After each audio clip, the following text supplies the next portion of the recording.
Jadi saya akan menjelaskan tentang latar belakangnya kerajaan Dharmanagara. Lokasi dan kerajaannya. Kerajaan Dharmanagara merupakan kerajaan Hindu tertua kedua setelah kerajaan Kutai. Kerajaan Dharmanagara merupakan kerajaan yang berkuasa di wilayah barat Pulau Jawa pada abad ke-4 sehingga 7 Masehi. Kerajaan Dharmanagara berhasil dari kata Tarum, nama sungai membelah Jawa Barat yang sekarang bernama Sungai Citarum, dan negara atau kerajaan. B. Kondisi politiknya. Berdirinya Kerajaan Dharmanagara.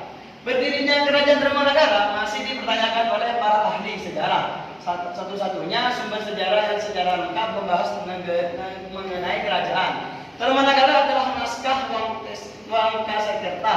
Naskah Wangsakerta tersebut masing menjadi perdebatan di antara para sejarawan tentang keaslian isinya.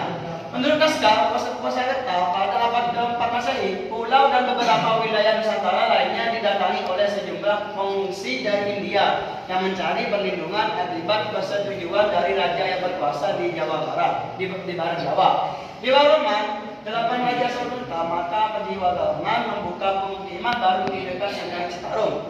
10 tahun kemudian, desa ini banyak didatangi oleh penduduk dari desa lain sehingga desa-desanya menjadi besar.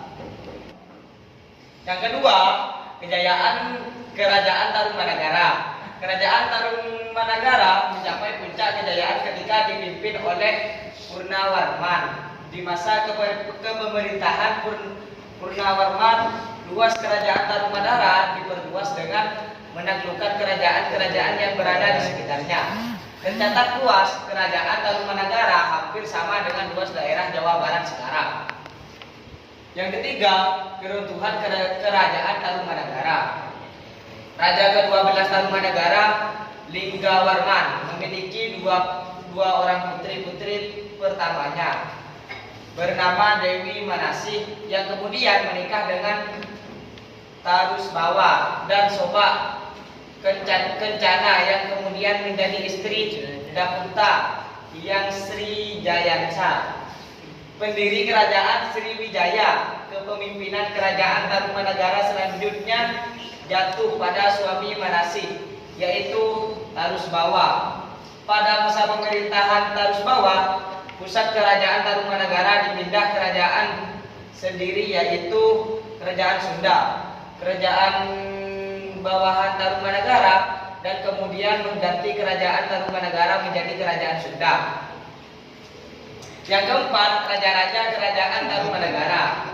Selama berdirinya kerajaan Tarumanagara dari abad ke-4 sampai abad ke-7 Masehi, kerajaan tersebut pernah dipimpin oleh 12 orang raja, diantaranya Jayasingwarman 358 sampai 382 Masehi, Dharmayawarman 382 sampai 395 Masehi, Candrawarman 515 sampai 535 Masehi, Suryawarman 535 sampai 561 Masehi, Kertawarman 561 sampai 628 Masehi, Sudawarman 628 sampai 639 Masehi, Hariwangsawarman 600. Sumber sejarah.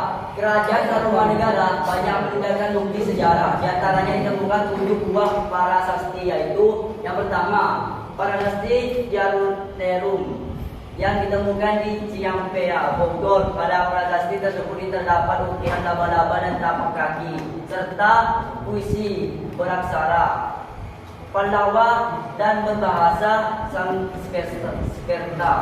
Puisi tersebut berbunyi kedua, jejak telapak kaki yang seperti telapak kaki Wisnu ini kepunyaan raja dunia yang gagah, berani dan termasyhur, Purnawarman, penguasa Tarumanagara. Yang kedua, prasasti Pasri Koleangga yang ditemukan di perkebunan jambu. Prasasti ini juga sering disebut sebagai prasasti jambu. Prasasti jambu menjadi yang termasuk serta setia kepada tugasnya wilayah raja yang tiada tanya. Bersama Sri Purnawarman Purnawarman yang memerintah Taruma serta baju perisainya tidak dapat ditembus oleh panah musuhnya. Kepunyaannya lah kedua jejak telapak kaki ini yang selalu berhasil menghancurkan benteng musuh yang selalu menghadiahkan jamuan kehormatan pada mereka yang setia kepadanya, tetapi merupakan duri bagi musuh-musuhnya. Yang ketiga, prasasti kebun opi yang ditemukan kampung Muara Hilir, Cibung Bulat. Ini prasasti kebun opi yakni ada dua kaki gajah yang disamakan dengan tapak kaki gajah Airawati. Gajah kendaraan Dewa Wisnu. Sedangkan prasasti jamur berisi tentang kegagahan Raja Purnawarma. Yang keempat, prasasti tubuh yang ditemukan di daerah Tugu, Jakarta. Yang kelima, prasasti pasir api yang ditemukan di daerah Pasir Api, Bogor. Yang keenam, prasasti Muara Cianten yang juga ditemukan di Bogor. Yang ketujuh, prasasti Cidang Hayang atau Lebak yang ditemukan di kampung Lebak pinggir sungai. Cidang Hayang, bandingkan banteng prasasti Cidang Hayang berisi inilah tanda keperwiraan, keagungan dan keberanian yang sungguh-sungguhnya dari Raja Dunia yang mulia Purnawarman yang menjadi panji sekalian raja. Selain dari prasasti, terdapat juga sumber-sumber lain yang berasal dari Cina. Di antaranya, satu, berita dari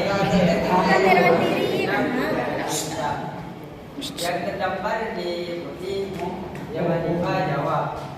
Tepatnya Tonomo trauma pada tahun 414. Dua, cerita dari yang ditanyakan bahwa pada tahun 528 dan 535 datang utusan dari negara Trauma yang terletak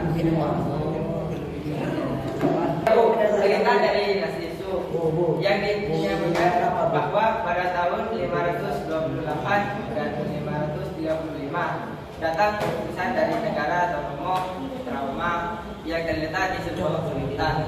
Yang ketiga, berita dari dinasti dan Muda yang menyebutkan tahun 600 dan tahun 69 datang utusan dari Tonomo D. Kondisi ekonomi. B. Kondisi ekonomi. Kehidupan perekonomian masyarakat kondisi ekonomi, kehidupan perekonomian masyarakat Taruman Nagara adalah pertanian dan pertambangan. Ini dapat diketahui dari isi prasasti tabu yakni tentang perbangunan atau pengalian saluran pemati yang panjangnya 6.112 toba 12 km